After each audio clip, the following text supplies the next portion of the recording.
Hey, what's up? It's Phoenix, and I'm going to talk a little bit about the philosopher and moral psychologist Jonathan Haidt. Jonathan Haidt has influenced me right next to other philosophers and thinkers and intellectuals such as Jordan Peterson. Jordan Peterson, of which I recently made a video of, which you can find on my YouTube channel. Now, how has Jonathan Haidt influenced me? Well, definitely in terms of how I think about group dynamics and group cohesion and anthropological topics of society and politics and how people come to their conclusions by him using science and philosophy to come to conclusions. I would say that his thinking is very nuanced and deep, although there are many points that I definitely don't agree with, but how that happens with any thinker, especially the thinkers that really make us dig down deep into our beliefs and our psyche to try to understand what's going on in the world. So I discovered Jonathan Haidt a little bit ago. I watched a TED Talk and listened to some of him talk on TED Radio Hour, talking about the division that we've seen in modern politics with the right and the left, Republicans and Democrats that we've seen in America and that have polarized our nation. And it really got me thinking about group dynamics and the nature of belief. It actually kind of inspired me, these talks, because it made me think about how powerful our ideas can be, and how these processes don't immediately always make sense, but how there's certainly much to explore. Jonathan Haidt wrote a book called The Righteous Mind, and this book has influenced me, though there are many ideas that I disagree with, as happens with any thinker that we might encounter. For one thing, he talks about strategic reasoning as coming after intuition. So this is actually kind of complicated in the history of philosophy because we get intuitionism as formulated by Immanuel Kant, some of which you also get from David Hume when he talks about how our reason is a slave to our passions, and how influential that idea has been in the debate between reason and emotion in living and making decisions and the like. Now, I wasn't really sure, honestly, how to interpret this, and I'm writing an essay about Jonathan Haidt right now and really teasing out some of these points. I'm not sure that I really understood if Jonathan Haidt was saying that strategic reasoning always comes second, that basically there's always this post hoc rationalization of our morality. And I had trouble with that notion because even if that's not what Haidt is emphasizing, to me it very easily almost feels like relativism or a kind of nihilism with morality, and that morality isn't really justified. Now, of course, you could flip it and say that emotions and intuitions are completely justified because they're natural parts of our consciousness and our awareness, and that makes sense, though I don't think that's exactly how Haidt described it. And I really struggle because I see my reasoning, for instance, as being more than just the handmaiden to all of my thoughts and beliefs and the things that I really care about. And so I find it really difficult to stomach that idea. I also wasn't sure if he was saying that this is the way that it is and that it's unchangeable. But whatever the case, my conclusion on these thoughts is that intuitionism, as I define it, means something a little bit different than Haidt defines it, and is a little bit more flexible and open. And ultimately, I would say that whether or not, no matter how we make our decisions, I personally strive to make decisions based off evidence and counter arguments to what is easy and to what I think I should believe. And this often means that I have to revise and update my thinking and processing because there is obviously much more to the story.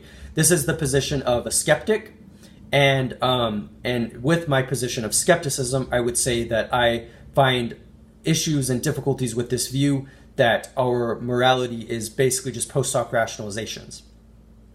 Of course, this gets very complicated very quickly, but the basic idea is just that I'm not sure that I'm convinced. Now, Jonathan Haidt also talks about group dynamics, and I think this was a really interesting way in which he talks about how societies come together by way of ideologies, and I find it compelling. But again, as a skeptic, I would also have to disagree and make some counter arguments. Formulated very simply, Jonathan Haidt thinks that group dynamics are created by consistent principles that everybody believes or at least is instilled with and that they internalize.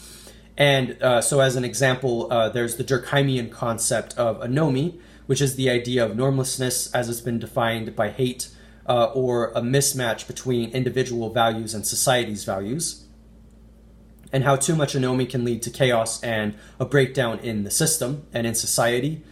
The thing that I struggle with, though, is I feel like the more that I engage with Haidt, the more that it seems as though group dynamics and group cohesion specifically is the most important aspect of these issues. And that comes at the expense of I would describe original thinking, or even just more individual thinking. So Haidt is very critical of the autonomous and rights-driven tradition of America and the West as an example. He offers two counterpoints, which are collectivism, which you can find in other societies, as well as the other motivation for morality, which is divinity, basically. And this is defined in a lot of ways, but put simply, it's defined as seeing people as more than just a means to an end, or as more than just an individual, and as part of a collective divinity, basically. And I struggle with all of these ideas as well. I find Haidt very fascinating with his conclusions, and I do like his claims about group cohesion, but specifically with these claims, I struggle with the notion that originality, individuality, or simply a kind of libertarian thinking, so to speak, in terms of at least separate ideas from society, kind of gets a bad rap in this book. And I'm not really sure what to think about it. Just that I think that part of the reason why I have struggled to fit in society is because society doesn't always understand my ideas, but that isn't necessarily the fault of like just having the wrong ideas, because I've definitely utilized a lot of, I think, useful concepts and ideas and beliefs to help me kind of adapt. This is a complicated issue, which I think of on a personal level, because I think about the complex notions of kind of being a part of society and what that means, and sometimes feeling as though you're an outlier or at least different, kind of rogue, can be difficult. And so I feel like basically what Haidt is doing is justifying group cohesion at the expense and at the cost of what I would perceive as originality in character, originality in thinking, and that I don't always think it's about the group dynamics, but that doesn't mean that I wouldn't be favoring collectivism for getting things done. So it's a complicated issue, but I would sum that issue up by saying that I think that originality of thought and not being part of the mainstream is actually really important. We see this a lot in art, where some really great art comes out of not fitting in any kind of ready-made category. And so for me, it's a moral thing, and I think even more specifically, it's a value thing about how our values should not necessarily be relegated to what everybody thinks. And even though this is Haidt's criticism, I would utilize, or I would like to draw attention to John Stuart Mill's notion of the tyranny of the majority, and I think that's where I struggle with some of these issues. It doesn't mean that the majority is always right. It doesn't mean that they don't have valid points, but it also doesn't mean that they are always right and that they have the right to determine what society is and what society does. There is one more point that I would like to hit home with Jonathan Haidt, and that is very briefly talking about his conclusions about the split between Democrats and Republicans as we see in modern politics today. I don't identify as liberal. I don't identify as conservative, but in terms of the very specific underpinnings and philosophical ideas of these schools of political thought, schools and the political thought, I think is very interesting. So I do place emphasis on liberalism and the notion of caring for who could be considered the vulnerable and the weak. And I think that is an important value. And I also think keeping tradition at the expense of preventing chaos, again, the notion of Durkheim's anomie, is a valid point. But I think how we decide this is very complicated. Haidt's solution is simply that these are two sides of the same coin, yin and yang. And, to comment on my kind of metaphysical view of the way that things are, the way that I see things, I would say that yin and yang is actually a very healthy approach to take in a way, at least when we're thinking about kind of polarities and like the varying ways in which things happen. So for instance, in my metaphysics, I think a lot about destruction versus creation and stuff like that, the kind of dichotomies that influence our lives and that I think are very important.